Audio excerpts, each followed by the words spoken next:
Thank you very much, Minister. We are now open for questions, and on our list we will begin with Senator Carstairs. Well, thank you, Minister, and welcome. The recent Supreme Court ruling in Ermineskin versus the Queen upheld the ability of Canada in certain circumstances to unilaterally reduce its trust and fiduciary obligations to First Nations. And the court held that Canada can unilaterally change and even reduce the interest it pays on First Nations royalty monies in the Consolidated Revenue Fund. Is Bill C-5 intended to reduce its fiduciary obligations to First Nations through legislative means? In this case, the Indian Oil and Gas Act and the regulations to be passed thereunder? Right.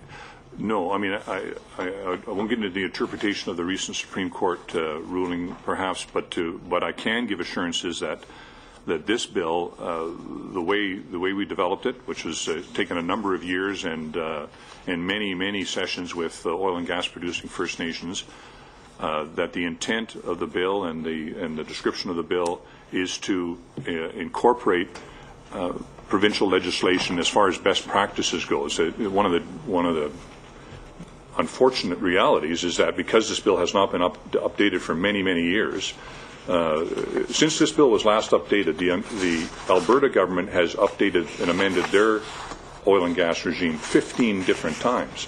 So we're really out of date on this with this bill, and that means that First Nations are not getting either. I don't think they're maximizing their potential development on First Nation reserves on oil and gas development, nor do they have a strong regime of regulations that allows everything from environmental protection to cultural and spiritual protection and so on.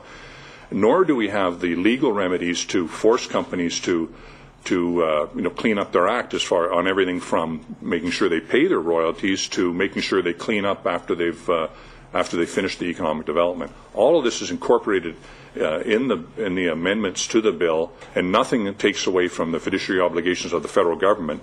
All it does is incorporate the best practices that have been used really across the country that, in my opinion, have made it less than ideal for First Nations to maximize the return on their very own property. So this bill will be a good news story for First Nations across the country.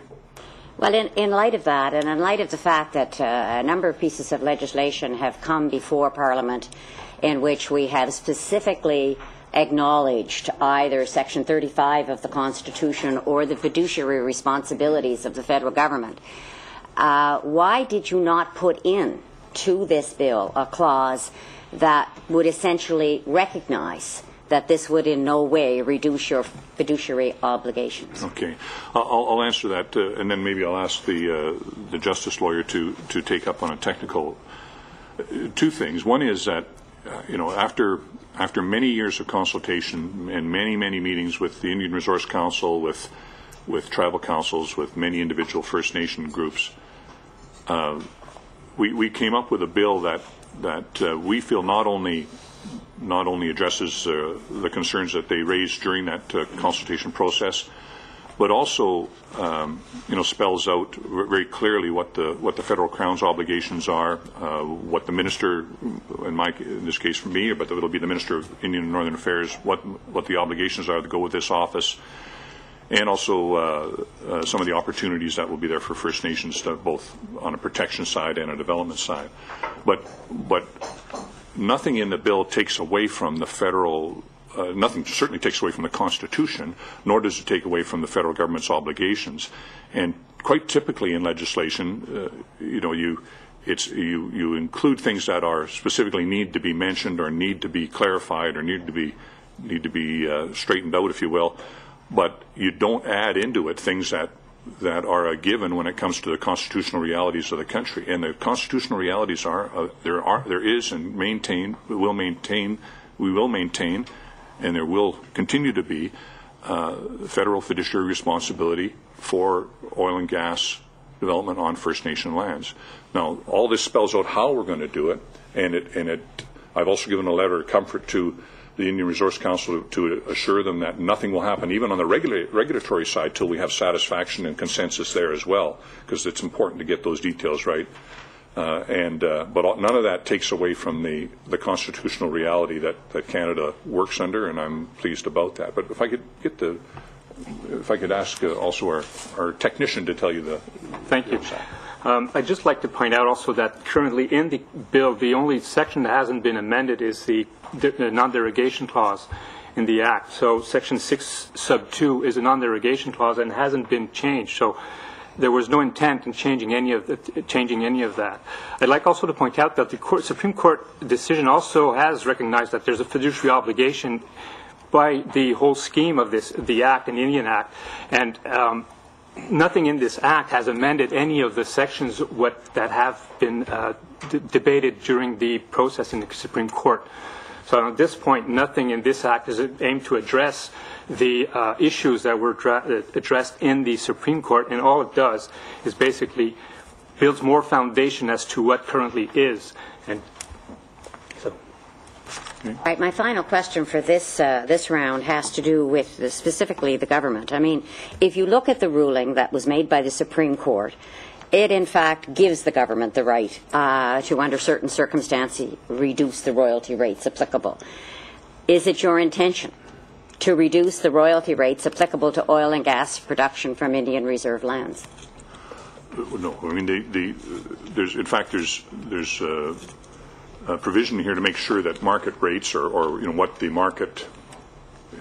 market rates for exploration would be can be enforced and maintained, and so those negotiations typically take place between a First Nation and an oil company. But there's we have finally with this bill we have the ability to not only enforce the quantity of oil, how it's going to be extracted, how the cleanup will take place, but also provisions to make sure that the obligations that are due to the First Nations, both on royalties and other commitments that are made, that we can follow through. And we've got the ability to levy hefty fines in order to make sure that happens, which wasn't the case before. So we can, fines now can end up if necessary, can end up in the range of $100,000 a day.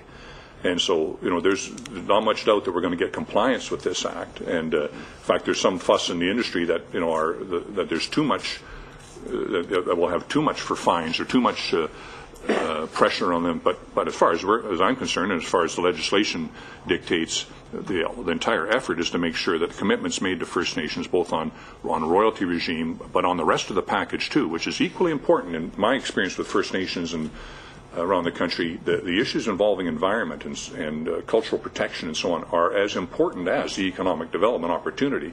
So this will allow us to do both, and it also gives a redress through the court system to make sure it's enforced. So all of this is strengthened with this bill, and it's absent without it. And so this is really a much stronger regime for First Nations that have oil and gas potential. Thank you. Thank you.